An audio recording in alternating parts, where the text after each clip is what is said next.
વિશ્વાસઘાતના ગુનામાં છેલ્લા 14 વર્ષથી ફરાર એવા આરોપીને આખરે ઉત્તર પ્રદેશના રાયબરેલીથી ઝડપી પાડવામાં આવ્યો છે। સુરતમાં વર્ષ 2011માં હજીરા પોલીસ સ્ટેશનમાં નોંધાયેલા વિશ્વાસઘાતના ગુનામાં છેલ્લા 14 વર્ષથી ફરાર આરોપીને ઝોન 6 એલસીબીની ટીમે ઉત્તર પ્રદેશના રાયબરેલી જિલ્લામાંથી રેલ ડબ્બાના કારખાનામાંથી ઝડપી પાડ્યો છે। ઝોન 6ના ડીસીપીએ માહિતી આપતા જણાવ્યું હતું કે એલસીબી સ્ક્વોડને બાતમી મળી હતી કે વર્ષ 2011માં હજીરા પોલીસ સ્ટેશનમાં નોંધાયેલા વિશ્વાસઘાતના ગુનામાં છેલ્લા 14 વર્ષથી ફરાર આરોપી મુમતાઝ ખાન ઉર્ફે મુન્નો રાયબરેલી વિસ્તારમાં આવેલ આધુનિક રેલ ડબ્બા કારખાનામાં હાજર છે। જે હકીકતના આધારે પોલીસે કારખાનામાં રેડ કરી આરોપીને ઝડપી પાડી સુરત ખાતે લઈ આવી હતી। પોલીસે આરોપીને પકડવા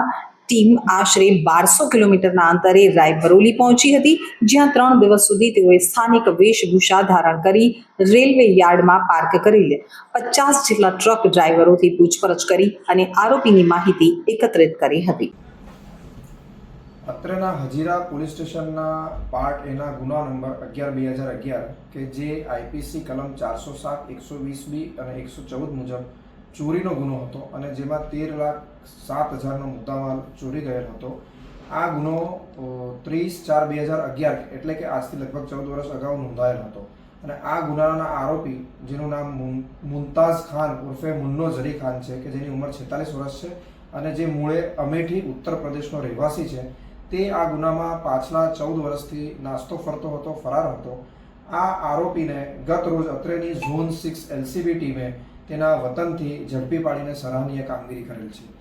આ કામગીરી કરવા માટે તેને ઝડપી પાડવા માટે ટેકનિકલ સર્વેલન્સ તેમજ હ્યુમન ઇન્ટેલિજન્સનો ઉપયોગ કરવામાં આવેલ છે। આ આરોપી ડ્રાઈવરી કરતો હોય તે દેશના જુદા જુદા ભાગોમાં સંતાતો ફરતો રહેતો હતો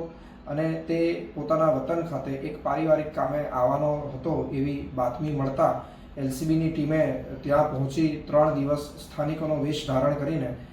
વોચ રાખી, તેની ગતિવિધિ પર વોચ રાખી અને આરોપી એ મુન્નો જ હોવાની ખાતરી થતાં તેને ઝડપી પાડેલ છે અને અત્રેની